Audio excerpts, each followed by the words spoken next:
Hello guys, бүгін ағылшынша туысқандарды айтып үйренеміз. Видеоның соңына дейін қараймыз. Видеоның соңында ата, ене, келін сөздерін үйретемін. Менің айтқанымды қайталаймыз. Relatives, туысқандар. Relatives.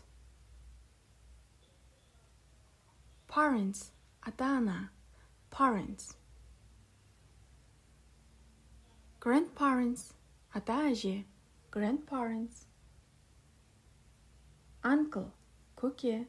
Aunt, тәте. Uncle, aunt. Cousin, жиен немесе бөлем. Cousin.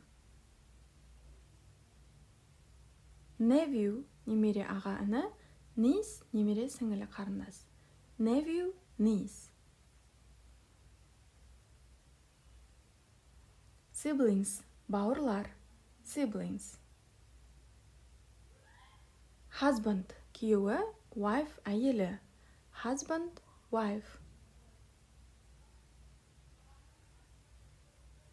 Немере, grandchild. Grandson, ол немере. Granddaughter, қыз немерем.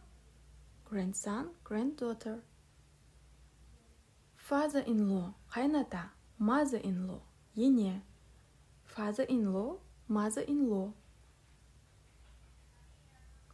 Son-in-law, күйеу бала. Daughter-in-law, келін.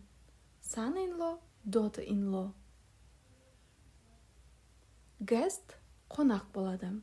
Ал егіздер қалай болады? Білсеңіздер, комментарийге жазып кетіңіздер.